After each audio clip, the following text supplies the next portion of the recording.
Hi అండి, అందరికీ నమస్కారం. ఈరోజు చివరి భాగంలో ఏం జరిగింది అనేది తెలుసుకుందాం. సురేష్ ఇలా అనుకుంటూ ఉండగా మెల్లగా కళ్ళల్లో నుంచి నీళ్లు కూడా వస్తాయి. ఎవ్వరికి కనపడకుండా కళ్ళ నీళ్లు తుడుచుకుంటాడు సురేష్. శాంతికి ఏదో అనుమానం వచ్చి సురేష్ కేసు చూడగానే కళ్ళు తుడుచుకోవడం గమనించింది ఆమె. వెంటనే ఆమె తలదించేసుకుంటుంది. శాంతి చేసిన పాయసం తీసుకుని రంగమ్మ వచ్చింది. అందరం పాయసం తింటూ పాయసం బాగుంది రంగమ్మ అని అంటుంటే, బాబుగారు నేను చేయలేదండి, పాయసం అంతా అమ్మగారే చేశారు అని చెప్పి వెళ్ళిపోయింది ఆమె. డెలీషియస్ అని అందరూ ఆ పాయసాన్ని తింటూ ఆమెను మెచ్చుకుంటూ ఉన్నారు. ఆ కాంప్లిమెంట్స్ తనకి కాస్త ఊరట కలిగించాయి. కానీ వెంటనే తన తండ్రి మెచ్చుకోవడం గుర్తుకు వచ్చి మళ్ళీ బాధపడుతుంది శాంతి. సురేష్ అది గమనించి లోకేష్కి సైగ చేశాడు. సిస్టర్ ప్లీజ్, మీరలా బాధపడితే మాకు చాలా బాధగా ఉంటుంది, కాస్త టైం ఇవ్వండి, అన్నీ సర్దుకుంటాయి అని భరోసా ఇస్తాడతను. ఆమె కళ్ళు తుడుచుకుని లేచి వెళ్ళిపోతుంటే, ఫణి ఒక్క నిమిషం శాంతి గారు అని పిలుస్తాడు ఫణి. ఒరే, నువ్వు అడిగిన ఫోన్ ఇదిగో అంటూ కొత్త ఫోన్ తీసి సురేష్కి ఇస్తాడు ఫణి. ఇందులో మనందరి నెంబర్స్ని షేర్ చేశావా అని అడిగాడు సురేష్. చేశానులేరా, అలాగే మన అందరికీ కూడా ఆ నెంబర్ని మెసేజ్ పెట్టు అని అంటాడు ఫణి. శాంతి గారు ఇదిగో మీకోసం ఇందులో మా అందరి ఫోన్ నెంబర్స్ కూడా ఉన్నాయి, ఏదైనా అవసరం ఉంటే ఎవరికైనా కాల్ చేయవచ్చు అని ఫోన్ తీసి చేతికిస్తాడు సురేష్. రామయ్య అంటూ కేక వేస్తాడు. బాబు అంటూ వచ్చాడతను. అమ్మగారికి ఏమైనా కావాలంటే చూసుకో అని చెప్తాడు సురేష్. రంగమ్మ రామయ్య దంపతులు వీళ్ళిద్దరూ బయట అవుట్ హౌస్లో ఉంటారు. అన్ని పనులు చేసుకుంటూ ఉంటారు. ఇక్కడే మీకేమైనా కావాలి అంటే ఒక్కసారి పిలవండి, వాళ్ళు వచ్చేస్తారు. అలాగే మీకు ఏ రూమ్ కావాలంటే ఆ రూమ్ తీసుకోండి అని చెప్తాడు సురేష్ శాంతితో. కనీసం ఒక్కసారి కూడా తల అయితే చూడలేదు తనని అని బాధపడ్డాడు సురేష్. పదండ్రా వెళ్దాము అని చెప్పి అందరూ శాంతికి బాయ్ చెప్పి అక్కడి నుండి వెళ్ళిపోయారు. అందరూ వెళ్ళిపోయాక నేను ఒకసారి ఇల్లంతా తిరిగి చూశాను. చాలా బాగుంది, చాలా పెద్ద ఇల్లు కూడా అది. ఇంత పెద్ద ఇల్లు ఎవరిది, నన్నెందుకు ఈ ఇంట్లోకి ఉంచారు? మేడపైన గదిలో చూశాను, 4 పెద్ద పెద్ద బెడ్రూమ్స్ కూడా ఉన్నాయి. అన్నింటినీ బయట నుండే చూశాను, చాలా బాగున్నాయి. ఒక గదిలోకి వెళ్ళాను. ఒక రాధాకృష్ణుల ఫోటో, ఒక తాతల కాలం నాటి గోడ గడియారం, 3 ఏళ్ల క్రితం క్యాలెండర్ ఒకటి ఉన్నాయి. బయట వ్యూ కిటికీలో నుంచి చాలా బాగా కనపడుతుంది. బాల్కనీ కూడా పెద్దగా ఉంది. చాలా పెద్ద బెడ్రూమ్. రూమ్ లోనే సోఫా సెట్ కూడా ఉంది. వుడెన్ ఫ్రేమ్ తో చేయించిన డ్రెస్సింగ్ టేబుల్. ఈ రూమ్ లోనే ఉండాలి అనిపించింది శాంతికి. రామయ్య తాతని పిలిచి నా బ్యాగ్ తెచ్చి పెట్టమని అడిగింది. కాసేపటికి రంగమ్మ వచ్చి, అమ్మా మధ్యాహ్నం వంట ఏం చేయమంటారు అని అడిగింది ఆమె. నేను చెప్తానులే రంగమ్మ అని అన్నాను. సరే అమ్మా అని చెప్పి వెళ్ళిపోయింది ఆమె. రూమ్లో కబ్బోర్డ్ ఓపెన్ చేసి చూశాను. ఆ కబ్బోర్డ్లో వేరే వాళ్ళ బట్టలు కూడా ఉన్నాయి. అయ్యో, ఇది వేరే వాళ్ళ రూమ్లా ఉందే అని మళ్ళీ డోర్ క్లోజ్ చేయబోయాను. డోర్కి ఒక పేపర్ స్టిక్ చేసి ఉంది. ఏమిటా అని చదివాను. ఈ కబ్బోర్డ్ మీకోసమే శాంతి గారు, ఈ బట్టలు కూడా మీకోసం కొన్నవే అని రాసింది అక్కడ. నా బ్యాగ్లో నుండి ఉన్న 3 జతలు బట్టలు తీసి అక్కడే సర్దేశాను. డ్రెస్లన్నీ చాలా బాగున్నాయి, కొన్ని శారీస్ కూడా ఉన్నాయి. ఎందుకు ఇవన్నీ కొన్నారు అని అనుకున్నాను. అంటే నేను ఇక్కడే ఉండిపోవాలా అనే ఆలోచన రాగానే చాలా బాధేసింది శాంతికి. కిచెన్లోకి వెళ్ళి చూశాను. ఫ్రిడ్జ్లో చాలా కూరగాయలు తెచ్చిపెట్టున్నారు. రంగమ్మ వచ్చి పప్పులు, ఉప్పులు, కారం లాంటివి అన్నీ చూపించి వెళ్ళింది. నేను వంట చేసుకుని మేడపైకి వెళ్ళిపోయాను. నా ఆలోచనలన్నీ మా ఇంటి వైపే మళ్ళాయి. అమ్మ చనిపోయినప్పటి నుండి నాన్నని నేనే చూసుకుంటున్నాను. చాలా బాధగా అనిపించింది. నాన్న ఎందుకు అలా చేస్తున్నారు? నా మీద అంత ద్వేషం ఎందుకో అర్థం కావడం లేదు. ఇన్నాళ్ళు అమ్మలా భావించిన అమ్మ నన్ను కూతుర్లా అనుకోలేదు. అంటే నటించిందా? నేనెప్పుడూ తనతోనే మర్యాదగా నటించలేదే. కానీ ఆవిడ ఎందుకు అలా నన్ను పగబట్టినట్లు చూస్తుంది? అక్కడ మా అమ్మే ఉంటే నాన్నతో పోట్లాడైనా నన్ను ఇంట్లోకి రానిచ్చేదేమో. అసలు మా నాన్నకు నాపై కోపం వచ్చే ప్రసక్తే లేదు. ఇతనే నాకంతా అబద్ధమే చెప్తున్నాడేమో. మా నాన్న ఎందుకు నాపై ద్వేషం పెంచుకుంటాడు? లేదంటే నిజంగానే నా పెళ్ళైపోయింది, తెగదింపులు చేసేసుకున్నారా? బాధ్యత తీరిపోయింది అని అనుకుంటున్నారా? జాబ్ చేసి సంపాదించి ఇప్పుడు వాళ్ళని నేను చూసుకుంటే నా దగ్గరికి వస్తారా? అప్పుడు నేను వాళ్ళందరిలో ఉండవచ్చు కదా అనే ఆలోచనలతో సతమతమైపోతుంది శాంతి. రంగమ్మ వచ్చి భోజనం చేయమని పిలవడంతో తేరుకుంటుందామె. సమయం 2 దాటింది. మధ్యాహ్నం భోంచేసి కాసేపు పడుకొని లేచాను. అమ్మా, తినడానికి ఏమైనా చేసి పెట్టనా అని అడిగింది రంగమ్మ. వద్దు అని చెప్పాను. పోనీ పండ్లేమైనా తింటారా అని అడిగింది ఆమె. ఒక యాపిల్ తెచ్చి ఇచ్చింది. ఆ యాపిల్ తినేసి కిందకు వెళ్ళాను. రంగమ్మ తెగ హడావుడి పడుతూ ఉంది. ఏంటి అని అడిగాను. అయ్యగారు వాడి ఫ్రెండ్స్ అందరూ భోజనానికి వస్తున్నారంటమ్మా అని చెప్పింది ఆమె. ఓహో అవునా, ఏం వండుతున్నావేంటి అని అడిగాను నేను. నాకు వచ్చిందే చేస్తానమ్మా, ఏం చేయాలో అర్థం కాలేదు అని చెప్తుంది రంగమ్మ. సరే ఇద్దరం కలిసి చేద్దాంలే అని చెప్పాను నేను. వాళ్ళు వచ్చేసరికి వంట చేసి నా గదిలోకి వెళ్ళిపోయాను. వాళ్ళు వచ్చి నా కోసం అడుగుతూ ఉన్నారు. పైన ఉన్నానని చెప్పడంతో లోకేష్ అన్నయ్య నా గదిలోకి వచ్చారు. గుడ్ ఈవినింగ్ సిస్టర్ అని అన్నారు ఆయన. ఒక చిన్న స్మైల్ ఇచ్చాను, అంతే. ఏం చేస్తున్నారు అని అడిగారు ఆయన. ఏమీ లేదు అని చెప్పాను. రండి కాఫీ తాగుదాము అని అన్నారు. నాకు వద్దు, మీరు తాగేసేయండి అని చెప్పాను నేను. ప్లీజ్ నా కోసం రండి సిస్టర్ అని రిక్వెస్ట్ చేయడంతో సరే అని బయటకు వచ్చాను. కిందకి వెళ్ళేసరికి ఎవ్వరూ లేరు. రంగమ్మను పిలిచి అడిగాను. అందరూ గార్డెన్లో కూర్చున్నారు అని చెప్పడంతో ఇద్దరు గార్డెన్లోనికి వెళ్ళాము. మేము కూడా వెళ్ళి కూర్చున్నాము. ఇంతలో వెంకట్ కూడా వచ్చి జాయిన్ అయ్యి, అయ్యా గార్డెన్లో కూడా సిట్అవుట్ ఉందే, 8 మంది కూర్చోవచ్చు. మధ్యలో ఒక టేబుల్, అందరం చుట్టూ కూర్చున్నాము. స్నాక్స్ తింటూ అని పెళ్లి కబుర్లు వింటూ ఉన్నారు. మీ ఆవిడ ఎక్కడ్రా, ఇంటికి వెళ్ళలేదు అంటూ వెంకట్ సెటైర్ వేశాడు. పుట్టింటికి వెళ్ళిందిరా అని బేలగా మొహం పెట్టి చెప్పాడు ఫణి. ఇంకా విసికించడంతో ఫణి కోపం వచ్చినట్లుంది. ఒరేయ్, వీడు ఏ అమ్మాయితో మాట్లాడుతున్నాడోరా, ముందు ఆ విషయం కనుక్కోండి అని వెంకట్ వైపు టాపిక్ డైవర్ట్ చేశాడు ఫణి. అందరూ సరదాగా కబుర్లు చెప్పుకుంటూ కూర్చున్నారు. టైంపాస్ బాగానే చేస్తున్నారు. నాకు ఈ ఇల్లు ఎవరిది, నన్ను ఇక్కడ ఎందుకు ఉంచారో తెలుసుకోవాలి అని ఉంది. ఎలా అడగాలో తెలియక చాలాసేపు వెయిట్ చేశాను. ఇక ఆగలేక లోకేష్ అన్నయ్యని అడిగేశాను. దానికి లోకేష్ 5 సంవత్సరాల క్రితం సురేష్ వాళ్ళ అమ్మ నాన్న చనిపోవడంతో సురేష్ వాళ్ళ బాబాయి మేనత్త ఆస్తిలో వాటా కావాలి అని కోర్టులో కేసు వేశారు. నిజానికి ఈ ఆస్తి సురేష్ వాళ్ళ అమ్మమ్మ సురేష్ వాళ్ళ తల్లికి రాసి ఇచ్చారు. కానీ ఈ ఆస్తిలో వాటా కావాలి అని వాళ్ళు గొడవ చేశారు. సురేష్ ఒక్కడే సంతానం అవడం వల్ల అందరూ కలిసి ఉందాము, నాకు మాత్రం ఎవరున్నారు అని వాళ్ళ బాబాయిని మేనత్తని రిక్వెస్ట్ చేశాడు అతను. కానీ వాళ్లకు డబ్బులే కావాలని వాడి ఆస్తి అంతా అమ్మేసి వాళ్ళు చేసిన అప్పులు తీర్చాలి అనుకున్నారు. ఆస్తులు అమ్మడం సురేష్కి ఇష్టం లేదు అని చెప్పడంతో పెద్ద గొడవైంది.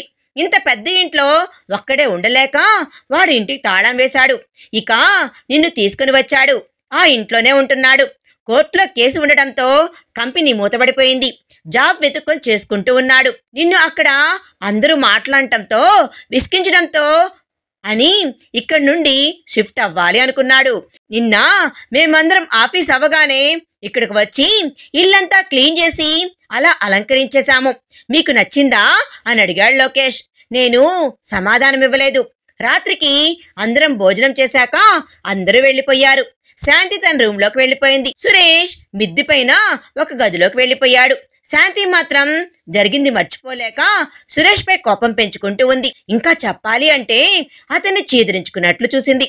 సురేష్కి ఆమె చూపుల్ని, ఆమె కోపాన్ని తట్టుకోవడం రోజు రోజుకి చాలా కష్టమైపోయింది. సురేష్ ఎంత ట్రై చేసినా ఆమె మాట్లాడటానికి కూడా సిద్ధంగానే లేదు. ఒకే ఇంట్లో ఇలా ఉండటం కష్టంగా ఉంది. ఇల్లు చూసుకుంటుంది, గార్డెన్ని చూసుకుంటుంది, వంట పని చేస్తుంది. కానీ సురేష్కి మాత్రం వడ్డించదు. ఎప్పుడైనా బలవంతం చేస్తే సురేష్ స్నేహితులు వచ్చినప్పుడు కాసేపు మాట్లాడి వెళ్ళిపోతుంది. అంతే, సురేష్ని మాత్రం కన్నెత్తి కూడా చూడదు. ఇలా 3 నెలలు గడిచిపోయాయి. ఒకరోజు సురేష్ స్నేహితులందరూ సరదాగా టైం స్పెండ్ చేద్దాము అని అక్కడికి వచ్చారు. అందరూ కన్విన్స్ చేయడం వల్ల శాంతి కూడా వచ్చి వాళ్లతోనే కూర్చుంది. వాళ్ళు కబుర్లు వింటూ కూర్చుంటుంది. లోకేష్ అన్నయ్య, మీ పెళ్లి ఎప్పుడు అని అడుగుతుంది ఆమె. వచ్చే వారం ఎంగేజ్మెంట్ సిస్టర్, మీరు తప్పకుండా రావాలి అని అంటాడు లోకేష్. చూస్తానులే అని అంటుంది శాంతి.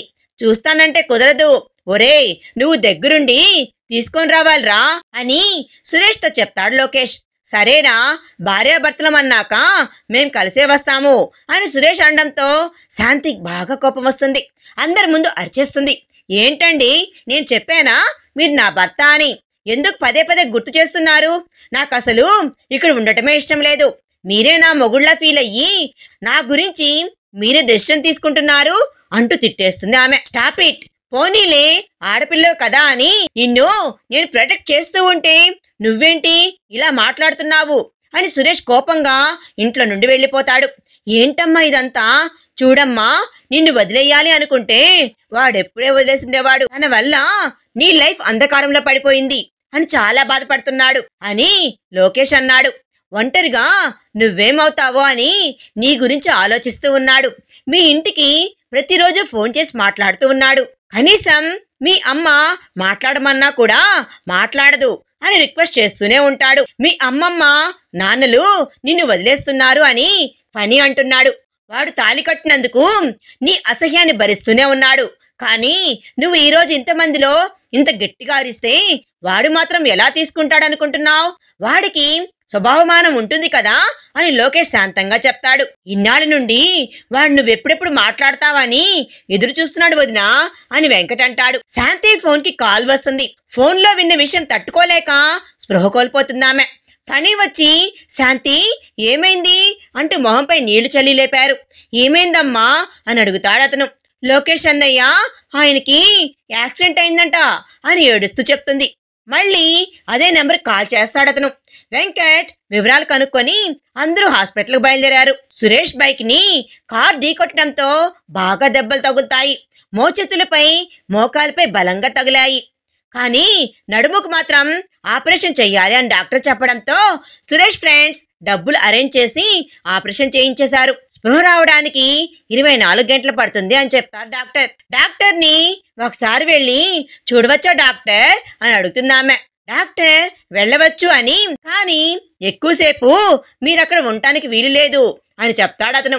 సురేష్ నుదుటిన ఒక గాయం, మోచేతికి పెద్ద పట్టి, మోకాళ్ళకు కూడా ఒక పట్టి వేసి ఉంది. ఎప్పుడు హుందాగా రెడీ అయి తిరిగే సురేష్ ని అలా చూడగానే నా వల్లే ఇదంతా జరిగింది అని బాధేస్తుంది శాంతికి.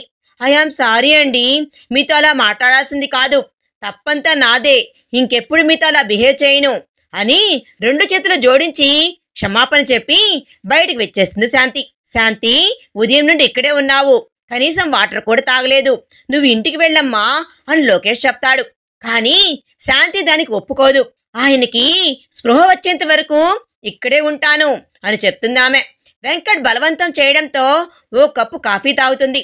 మరుసటి రోజు సురేష్కి స్పృహ రావడంతో అందరూ రిలాక్స్ అవుతారు. డాక్టర్ వచ్చి అవుట్ ఆఫ్ డేంజర్ అని అంటాడు ఆయన. అందరూ కలిసి సురేష్ రూమ్కి వెళ్తారు. ఏంట్రా, ఎలా జరిగింది ఇదంతా అని అడుగుతాడు లోకేష్. ఆ కార్కి బ్రేక్ పని చేయలేదు అనుకుంటా, వెనక నుండి వచ్చి డాష్ ఇచ్చాడు అని చెప్తాడు సురేష్. పోలీసులు వాడిని అరెస్ట్ చేశారులేరా అని వెంకట్ అంటాడు. ఎందుకురా, బ్రేక్ పని చేయకపోతే అందులో వాడి తప్పేముంది చెప్పు, కేసు విత్డ్రా తీసుకోమని చెప్పు అని అంటాడు సురేష్. అది కాదురా అని ఫణి ఏదో చెప్పబోతుంటే అప్పుడే సురేష్ శాంతి కేసు చూసి వెంటనే తల తిప్పేసి ప్లీజ్ రా వదిలేయండి, నాకేం గొడవలు వద్దు అని అంటాడు సురేష్. సురేష్ మొహం తిప్పడం చూసి బహుశా తను ఇక్కడ ఉండటం ఇష్టం లేదేమో అతనికి అని మనసులో అనుకొని బాధపడుతుంది శాంతి. మీరందరూ ఇంటికి వెళ్ళండి రా, పాపం అందరూ నిద్రాహారాలు లేకుండా ఇక్కడే ఉన్నట్లున్నారు, వెళ్ళి కాసేపు రెస్ట్ తీసుకోండి అని అంటాడు సురేష్. లోకేష్ కి సైగ చేసి శాంతిని తీసుకుని వెళ్ళు అని చెప్తాడు. అందరూ ఇక్కడ ఎందుకు, మీరు వెళ్ళండి రా, నేను ఇక్కడే ఉంటాను అని చెప్పి అందరినీ ఇంటికి పంపిస్తాడు వెంకట్. శాంతి ఇంటికి వెళ్ళి సురేష్ కావాల్సిన ఫుడ్, ఫ్రూట్స్ జ్యూస్ అన్ని తీసుకుని వస్తుంది. సురేష్ స్నేహితులు వంతులు వేసుకొని ఒకరి తర్వాత ఒకరు హాస్పిటల్లో ఉన్నారు. అందరికీ ఏం కావాలో అన్ని సమకూర్చుతూ ఉంటుంది శాంతి. నడుముకి దెబ్బ తగలటంతో 3 నెలలు బెడ్ రెస్ట్ అని చెప్పారు డాక్టర్. 2 రోజుల తర్వాత సురేష్ డిశ్చార్జ్ చేస్తారు. ఫ్రెండ్స్ అందరూ కలిసి సురేష్ ని వంతులు వేసుకుని మరీ చూసుకుంటున్నారు. ఆయుర్వేదం డాక్టర్ని కలిసి మసాజ్ ఆయిల్ తెప్పించి మరీ మాలిష్ చేస్తూ ఉంది శాంతి. ప్రతిరోజు ఉదయం వాకింగ్ చేయిస్తుంది.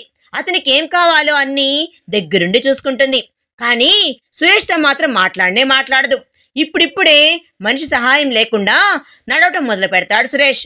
ఒకరోజు ఉదయం సురేష్కి విపరీతమైన జ్వరం రావడంతో డాక్టర్ని తీసుకుని వస్తాడు వెంకట్. డాక్టర్ చెక్ చేసి మందులిస్తాడు. మరుసటి రోజు లోకేష్ పెళ్లి అవడంతో వెంకట్ ఫణి ఊరు వెళ్తారు. ఆ రాత్రి జ్వరం చాలా ఎక్కువ అవడంతో శాంతి బాగా కంగారు పడుతుంది. బయట పెద్ద తుఫాను. రాత్రంతా ఒళ్ళు తుడుస్తూనే ఉంటుంది. డాక్టర్కి ఫోన్ చేసి విషయం చెప్పడంతో బయట కుండపోత వర్షం పడుతూ ఉన్న కారణంగా రాలేను అంటాడు డాక్టర్. ఫీవర్ మెడిసిన్ 4 గంటలకు ఒకసారి వేయమని సలహా ఇస్తాడు. చేసేది లేక రాత్రంతా నిద్రపోకుండా ఒళ్ళు తుడుస్తూ టైంకి మెడిసిన్ ఇస్తూ ఉంది. ఉదయం కల్లా జ్వరం తగ్గుముఖం పడుతుంది. డాక్టర్కి ఫోన్ చేసి టెంపరేచర్ చెక్ చేసి చెప్తుంది. సరేనమ్మా, నేను ఒకసారి వచ్చి చెక్ చేస్తాను అని చెప్పడంతో రిలాక్స్ అవుతుంది శాంతి. డాక్టర్ వచ్చేసరికి వెళ్లి స్నానం చేసి సురేష్ కోసం తినడానికి ఇడ్లీ పట్టుకొచ్చి తినిపిస్తూ ఉంది. సురేష్ ఆమెను చూస్తూ ఉంటాడు. నా మొహం చూడటానికి ఇష్టపడిన వ్యక్తి తనకి ఇడ్లీ తినిపిస్తూ ఉంటే సురేష్ ఆమెను చూస్తూ ఉంటాడు. అతనికి సంతోషంగా అనిపిస్తుంది.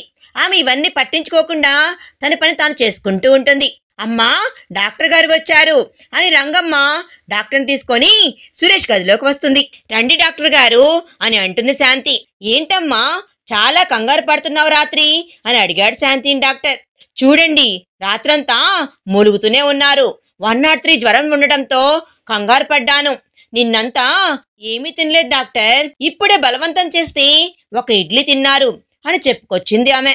సరేనమ్మా, నేను చూస్తాను అని డాక్టర్ చెక్ చేస్తాడు. ఏమయ్యా సురేష్, అమ్మాయిని అలా కంగారు పెట్టేస్తే ఎలా అని నవ్వుతూ అంటాడు. టెంపరేచర్ చెక్ చేసి now you are perfectly all right my boy. ఇంకా 3 రోజులు నీరసంగా ఉంటుంది. ఫుడ్ బాగా తినాలి, జ్యూసెస్ తాగుతూ ఉండవయ్యా అని చెప్తాడు డాక్టర్. మెడిసిన్ ఇంకా 2 రోజులు వేసుకోమని చెప్తాడు. సరే డాక్టర్ అని అంటాడు సురేష్. డాక్టర్తో కలిసి శాంతి కూడా కిందకి వెళ్తుంది. ఏం ఫుడ్ పెట్టాలి అని తెలుసుకుంటూ ఉంటుంది. రంగమ్మ సురేష్ టిఫిన్ చేసిన ప్లేట్లో గ్లాసులు తీసుకుని వస్తుంది. రంగమ్మ, అమ్మగారు తిన్నారా అని అడిగాడు సురేష్. లేదు బాబు, ఆ అమ్మ నిన్నటి నుండి ఏమీ తినలేదు. రాత్రంతా మీకు తడి బట్టలు వేసి ఒళ్ళు తుడుస్తూనే ఉంటున్నారు అని చెప్తూ ఉంది. సరే, నువ్వు వెళ్ళి అమ్మగారు టిఫిన్ పెట్టు అని చెప్పి పంపిస్తాడు. పూజ చేసి పైకి వెళ్తున్న శాంతిని, అమ్మా మీరు టిఫిన్ చేయడానికి రండమ్మా అని అడుగుతుంది రంగమ్మ. నాకేమి వద్దు రంగమ్మ, నువ్వు తినేసేయి అని చెప్పి పైకి వెళ్తుంది. సురేష్కి మెడిసిన్ ఇవ్వాలి అని గుర్తుకు వచ్చి ముందు సురేష్ గదిలోకి వెళ్తుంది. టాబ్లెట్లు తీసి సురేష్ చేతికిస్తుంది. టిఫిన్ చేసావా అని అడుగుతాడు సురేష్. సమాధానం ఇవ్వకుండా మంచినీళ్ళ గ్లాస్ చేతికిస్తుంది. నాకు వద్దు అని అంటాడు అతను. ఎందుకు అని అడుగుతుందామె. నాకు ఇష్టం లేదు అని అంటాడు అతను. ఇప్పుడు మీ ఇష్టం ఎవరికి కావాలంట, వేసుకోండి అని గ్లాస్ చేతికిస్తుంది. అయినా సరే నాకు వద్దు అని అంటాడు. ఇప్పుడు వేసుకుంటారా లేదా అని కొంచెం గొంతు రెట్టించి అడుగుతుంది. నేను వేసుకోను అని అంటాడు అతను. అయినా నువ్వెందుకు ఇవన్నీ చేస్తున్నావు, నీకు ఇష్టం లేదు కదా అని అంటాడు అతను. టాబ్లెట్లు వేసుకోండి ముందు అని కోపంగా అంటుంది. నేను వేసుకోను అని అంటాడు అతను. ఇప్పుడేం కావాలి మీకు అని అడుగుతుంది శాంతి. నాకేమీ వద్దు అని అంటాడు అతను. ఇప్పుడేంటి, వేసుకోరా అని కోపంగా సురేష్ దగ్గరికి వెళ్ళి అతని చేతిలో ఉన్న టాబ్లెట్ను తీసి బలవంతంగా నోరు తెరిపించి నోట్లో టాబ్లెట్ వేస్తుంది. చేసేదేమీ లేక మింగేస్తాడు అతను. నీళ్లు త్రాగండి అని వాటర్ గ్లాస్ చేతిలో పెడుతుంది. రాక్షసి అని వాటర్ తాగుతూ ఉంటాడు సురేష్. అతని చేతిలో నుండి గ్లాస్ తీసుకుని వెళ్తున్న ఆమెని, శాంతి మీరు బయట ఉండటానికి ఏర్పాట్లు చేస్తున్నాను, ఇంకో 2 రోజుల్లో మీరు వెళ్ళిపోవచ్చు, మీకు జాబ్ వచ్చేంత వరకు మీ ఖర్చులు నేనే భరిస్తాను అనడంతో నాకేమీ మీ సహాయం అక్కర్లేదు అని వెనక్కి తిరిగి చెప్తుంది. ఎందుకు అవసరం లేదు అని అన్నాడు. నేను చెప్పానా ఇంట్లో నుండి వెళ్ళిపోతానని అని సీరియస్గా అంటుంది. నీకు నేను ఇష్టం లేదు కదా, నువ్వు ఇంకిక్కడ ఉండనవసరం లేదు అని దుప్పటి కప్పుకుంటాడు సురేష్. నా గురించి చింత మీకు అవసరం లేదు అని అంటుందామె.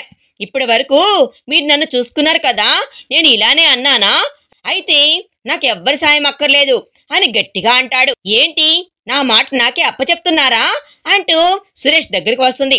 అవును, నేను నీ దగ్గరే నేర్చుకున్నాను అని అంటాడు సురేష్. మీరు పూర్తిగా కోలుకునేంత వరకు నేను ఎక్కడికి వెళ్ళను అంటుంది. నాకేమైతే మీకేంటి? నేను ఇష్టం లేనప్పుడు నువ్వు ఇక్కడ ఉండి నాకు సేవలు చేయాల్సిన అవసరం ఏమీ లేదు అని పౌరుషంగా మాట్లాడతాడు సురేష్. నువ్వు వెళ్ళిపో ఇక్కడి నుండి అని అంటాడు అతను. నా వల్ల మీకు ఇలా జరిగింది కాబట్టి అని అంటుందామె. ఆ రోజు నేను మిమ్మల్ని అలా అనటం వల్లే కదా మీకు ఆ రోజు యాక్సిడెంట్ అయ్యింది. మీ వల్ల అని నేనేమి అనుకోవడం లేదు అని అంటాడు అతను. కాబట్టి మీరు కూడా అలా అని ఏమి అనుకోక్కర్లేదు. ప్లీజ్ ఇక్కడి నుండి వెళ్ళిపో అని అంటాడు సురేష్. దానికి శాంతి మనసు నొచ్చుకుంటుంది. ఎందుకలా మాట్లాడితే వెళ్ళిపో వెళ్ళిపో అని అంటారు అంటూ గట్టిగా ఏడుస్తుంది. సురేష్ మంచంపై నుండి లేవడానికి ట్రై చేసి కింద పడిపోతాడు. అది చూసి శాంతి పడిపోతున్న సురేష్ని పట్టుకుంటుంది. నాకేమీ సహాయమేమీ అక్కర్లేదు అని ఆమెని వదిలేయమని అంటాడు.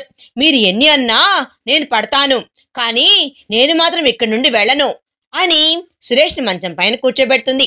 ఏమీ అవసరం లేదు, నువ్వు వెళ్ళిపో అని అంటాడు అతను. ఆ మాటకు ఇంకా నొచ్చుకొని సురేష్ని పట్టుకొని ఏడుస్తుంది. ఎందుకు ఏడుస్తున్నావు అన్నాడు. నేనేమీ ఏడవలేదు అంటుంది. మరి ఇవి ఏంటి అని కన్నీళ్ళని తుడిచి అడుగుతాడు. మీరెన్నిసార్లు పోపో అంటే నాకు ఎలా ఉంటుందో తెలుసా?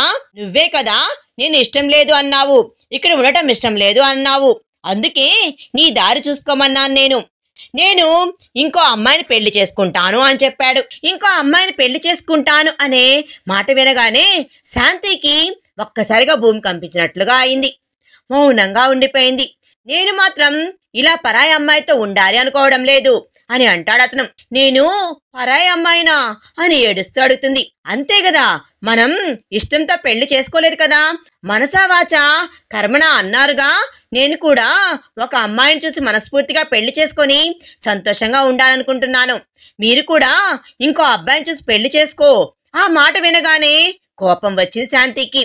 నేనేం చెయ్యాలో మీరేం చెప్పక్కర్లేదు అని వచ్చే కన్నీటిని ఆపుకుంటుంది. మీరు ఇంకో పెళ్లి చేసుకుంటేనే కదా నా లైన్ క్లియర్ అవుతుంది అని అంటాడు సురేష్. నేనేమి మీకు అడ్డంగా రాను అని అంటుంది శాంతి. ఎవరికి తెలుసు అని అనుమానంగా అంటాడు సురేష్. నేను మీకు అడ్డు వచ్చేదానిలా కనబడుతున్నానా అని అడుగుతుంది శాంతి కన్నీళ్లతో. సమయం వచ్చినప్పుడు అందరూ రంగులు మారుస్తారు, మీరు కూడా అంతేనేమో, వెళ్ళిపోండి ఇక్కడి నుండి అని అంటాడు సురేష్. సురేష్ అంత మాట అనేసరికి మనసు చాలా నచ్చుకుంది శాంతికి. ఇన్ని రోజులు మీరు నన్ను అర్థం చేసుకుంది ఇంతేనా అని అడిగింది శాంతి. చెప్పగానే మనిషి మారటానికి పెద్ద టైం పట్టదు అని అంటాడు సురేష్.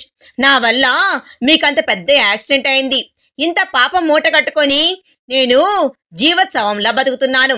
మీరు కోలుకోగానే నేను ఇక్కడి నుండి వెళ్ళిపోతాను అని అక్కడి నుండి వెళ్ళిపోయే ప్రయత్నం చేస్తుంది శాంతి.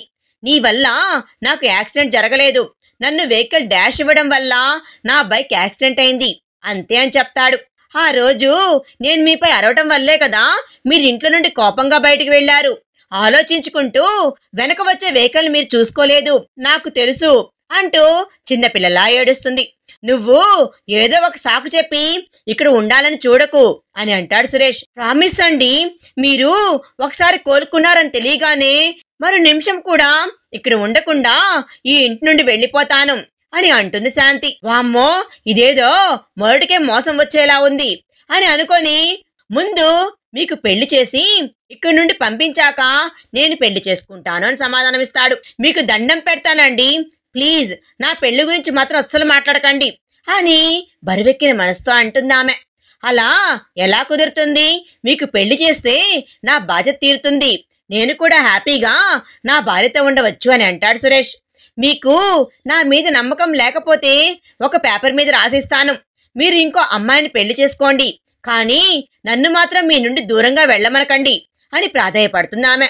ఏంటిది, ఆ అమ్మాయి ఇలా ఆలోచిస్తుందా? అయితే సరే, నీతోనే ఐ లవ్ యూ చెప్పిస్తాను అని మనసులో అనుకుంటాడు అతను.